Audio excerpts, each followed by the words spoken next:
আজি RIDFৰ অধীনত 30 সংখ্যক RIDFৰ অধীনত আজি এই বাগান ৰাস্তাটো আধাৰিলা কৰিলোঁ আৰু খুব খৰতকীয়াকৈ ৰাস্তাৰ কাম আৰম্ভ হ'ব কালি পৰহিৰ পৰা কাৰণ ৰৈ থাকিবলৈ আৰু নাই মই সদায় ৰাস্তাবিলাক টেণ্ডাৰ কল হৈ কোনোবাই পোৱাৰ পিছত আৰম্ভ কৰোঁ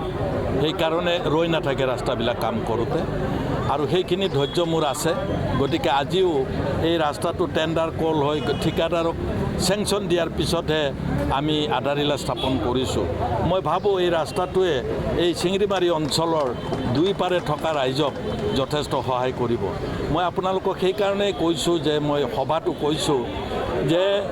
এটা প্লেন কৰি পেলাই প্লেনিং ৱেত আমাৰ যেহেতু কালাইগাঁও টাউন নাছিলে গ্ৰাম্যাঞ্চলৰ ভিতৰতে আছিলে এটা প্লেন কৰি পেলাই কাম কৰাৰ প্ৰয়োজন আছে মই ইতিমধ্যে ইয়াৰ গুৰুত্বপূৰ্ণ 4টা ৰাস্তা মই ইতিমধ্যে কৰিছোঁ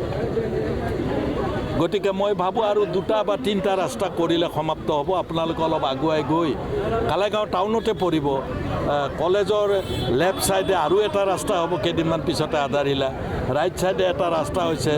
গতিকে এইবিলাক যেহেতু টাউনৰ ভিতৰত পৰিব কেইবাটাও ৰাস্তা কৰাৰ পৰিকল্পনা লৈছোঁ এই অঞ্চলত আৰু ভৱিষ্যতে টাউনৰ কি টকা পায় মই নাজানো কিন্তু বৰ্তমান মই বিধায়ক ফাণ্ডৰ পৰাই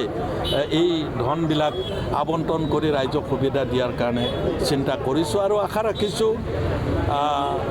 আমি ডেভেলপমেণ্টৰ লগত উন্নয়নৰ লগত জড়িত হোৱাটো নিতান্তই প্ৰয়োজন আৰু মই বিধায়ক হিচাপে কোনে কি কাম কৰিছে তালৈ মই ভৰক্ষেপ নকৰোঁ মই নিজে কি কাম কৰিছোঁ ৰাইজৰ ওচৰত মই বিশ্বাসযোগ্যতা আনিব পাৰিছোঁ নে নাই তাৰ ওপৰত মই বেছি গুৰুত্ব দিওঁ সেইকাৰণে মই মোৰ পৰিকল্পনা মতে শিক্ষা